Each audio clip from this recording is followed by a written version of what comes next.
Have you ever seen a new knife and then heard the name and thought, just what in the heck were they thinking? Well, we're going to answer that and more on today's episode of Knife AQ, episode 189, where I answer all your questions, sharp or dull. Let's get into it.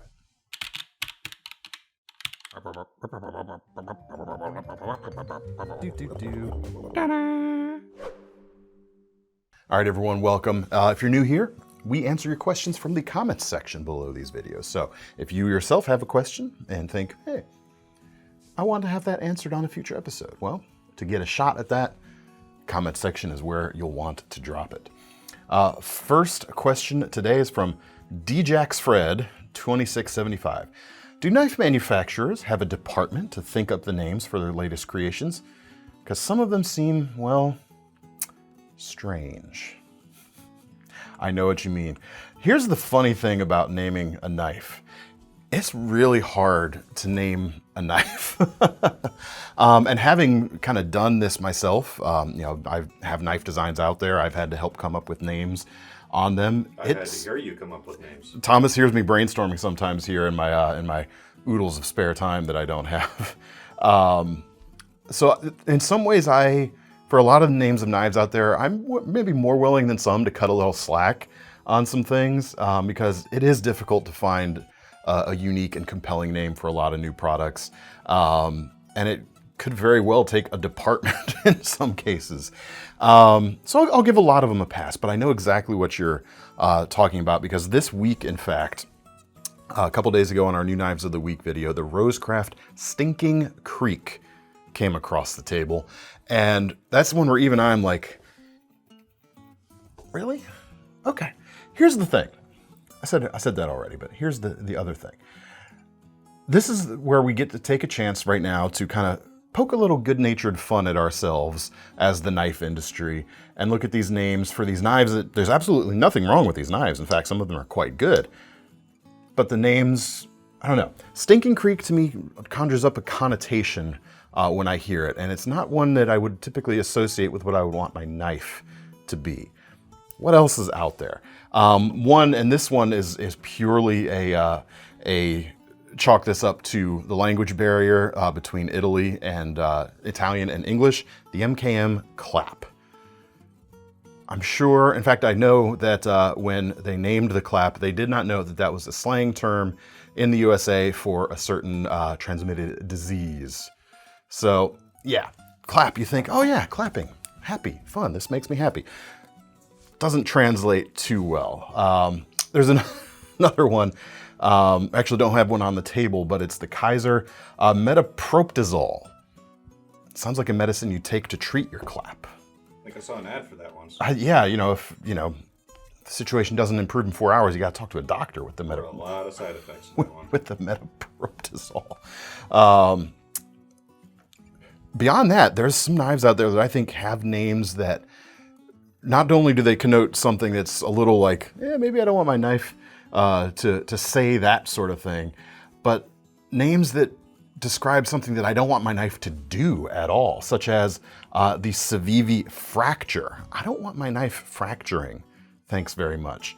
And like I said, none of these are bad knives at all. In fact, this one right here, we've actually got it on sale right now for like $24.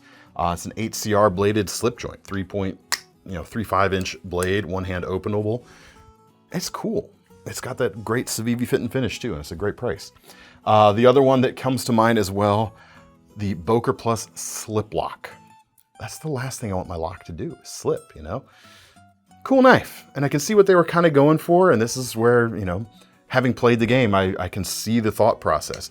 It's kind of a traditional slip joint inspiration, but updated a bit. And of course, with a modern lock thrown on, so it's slip joint with a lock, slip lock, but together slip lock worries me just a little bit. Just intellectually. Physically in hand, nothing wrong with the knife whatsoever, but slip lock. What are y'all's favorite bad knife names now? Here's where I throw it to you folks. Leave them down in the comments below, because I could have gone through and spent even more time finding more, but these were the ones that were springing to mind because I've thought about this very thing before. Hit them up down below. Next question comes from James Taylor. Hey DCA, show your blade haul from Blade Show West and awards. I was at Blade Show West, I guess by the time you're watching this, it would have been 2 weekends ago, but it took a little time after, so Seth was pinch hitting a little bit on some videos, so thanks to him for those. I actually, would you believe, I did not buy a single knife while I was at Blade Show West. I was there to see people, to connect with friends, and also to help debut something, which we'll take a look at here in a minute. But yeah, I bought like a couple of pouches. I bought chopsticks, but I didn't buy any knives. You mentioned awards, the Pocket Tango, which I don't have one. Thomas, you have one in your pocket, right? Nope. Really? Wow, how do I not have a Pocket Tango close by me at the moment? There's a reason for that, because something else was in my pocket. But I've got some pictures from the event. The Pocket Tango won Best Factory Fixed Blade at Blade Show West. And man, I'm incredibly humbled and incredibly grateful to have been involved with that project. I mean, it was my design, but MKM got to take home the award. I don't get, the actual little trophy, which is, that's fair. But it would have been cool to have one. Yeah. Super grateful as well to MKM for, doing the project with me for the Pocket Tango, that Pocket Fixed Blade. Super awesome. But the reason I didn't have a Pocket Tango in my pocket was because I was carrying one of the knives that I did bring home from the show. I didn't buy, however, and that is this. These are prototypes for the CJRB Maximal, which is my first folding knife design to be hitting the market. These are just prototypes. Don't ask about a release date yet, because I have a few small tweaks to send to them. It's pretty much here, however. They turned out great. Once those are in production, we might have a better idea of release dates. So this is kind of your sneak peek at this design. Link not in the description. Link not in the description. We'll send you to the CJRB page in any case. Now, as for the reason for the design of this knife, I basically designed it to be my most easily recommendable knife to everyone, kind of like my default knife recommendation. I've kind of talked about this concept before here on the channel. There's certain knives that have kind of fit my criteria over the years. I want something that I don't need to know who you are, what you need the knife for, where you live, whether you're right or left-handed, nothing. I can say, you just know, hey, I need a pocket knife. I know I'll be able to say, this is the knife you should go get, and you'll have a good time with it. So many things on the market today come close to hitting the requirements I want, as well as the budget I want to keep things under, but there might be like one detail off from making it perfect. So I was like, you know what? Why don't I just design one myself? And why don't I ask CJRB to do it? Because I knew they could design the knife I wanted at the price I would want it to be, and I knew they'd be able to pull it off quite nicely. So this is the Maximal. You got a 3-inch blade with a drop point style to it that is versatile enough to cover anything you'd need a 3-inch blade to do. Everyday carry, opening up boxes. If you want a small game hunting folder, if that's what you want, it'll do that. It's got enough of a tip there to be, a backup tactical thing. That's not, my forte, not what I look for in a pocket knife, but I know some folks do. It's got that. It's got enough of a finger guard to back up that as well.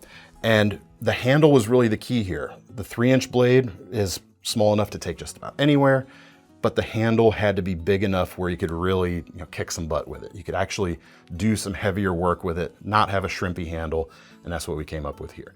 G10, contouring to it, deep carry pocket clip, which is reversible, along with the crossbar lock, means, of course, anyone can use it.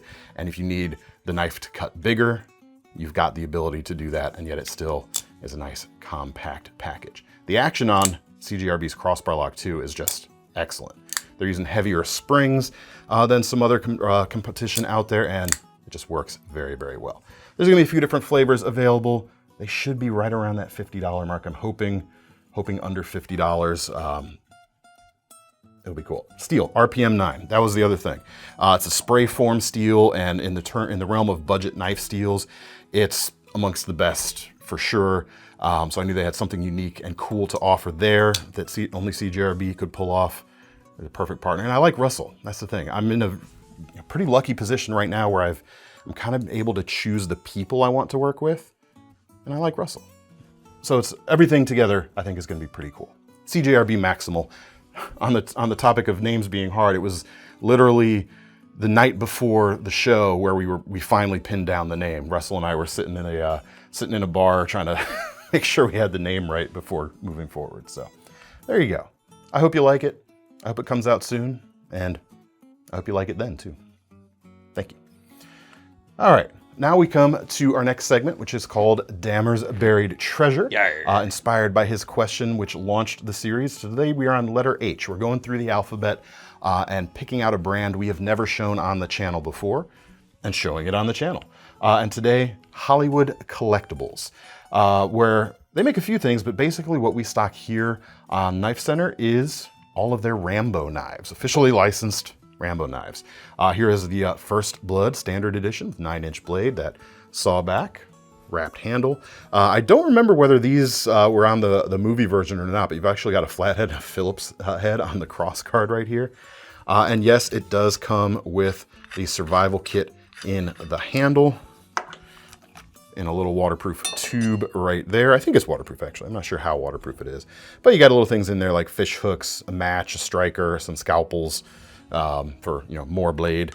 And it even has the, oops, I better pick that up, the little compass in the butt there, which is kind of working. It's slow.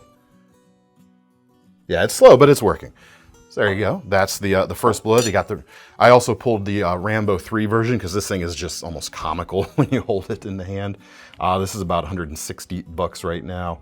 You know, 420 stainless steel. These aren't really made to be like the hardest use knives in general. They are kind of movie prop replicas. They feel built fairly well for what they are, however, I will say. Just don't expect, you know, super steels on anything like these.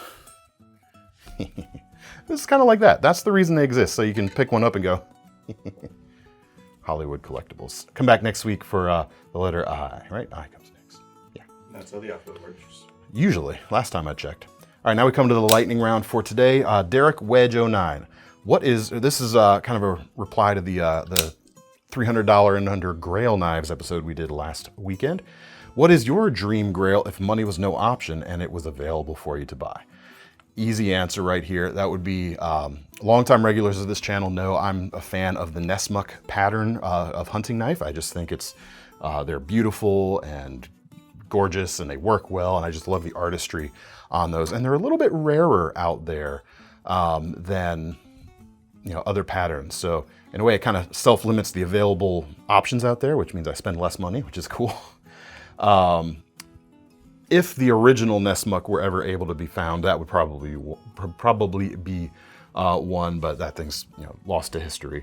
But a Bob Loveless Nessmuck, man, I have drooled over photos of those for a long time.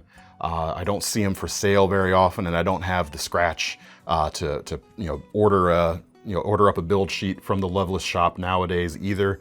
I did get to hold an almost Loveless Nessmuck at Blade Show West, however. One of the sellers there who was selling, you know, vintage knives had a Bob Loveless knife, and I'm pretty sure it was his Crooked Skinner, which is very close to the Nessmuck, but not exactly his Nessmuck pattern. The seller thought, you know, identified it as a Nessmuck, but I think he was incorrect there. Beautiful stag handles on it, the tapered tang, a beautifully, you know, upswept bull-nosed blade, just not quite the Nessmuck pattern he does.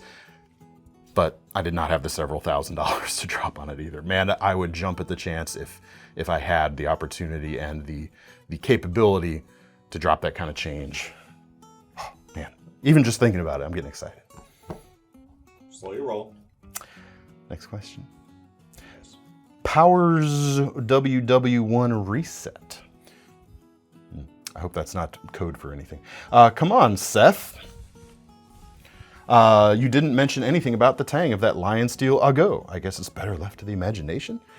Again, thanks for Seth for pinch hitting on the new knives of the week. He showed the Ago right here. Here's another funny name for a knife, you know, and another Italian to English sort of language barrier thing. Ago means something in English, it means something happened before, but in Italian, it means needle. So it makes a little more sense. But let's take a look. I got some magnets here. Let's see how far the Tang on this blade goes. I'm getting pull that stops right around there. So you got a partial Tang, about 1/3 of the handle. Hope that helps.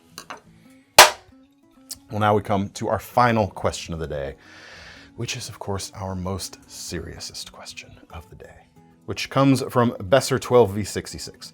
What knife would you use to eat pea soup with?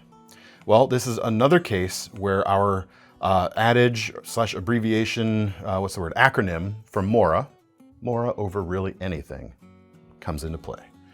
And that would be,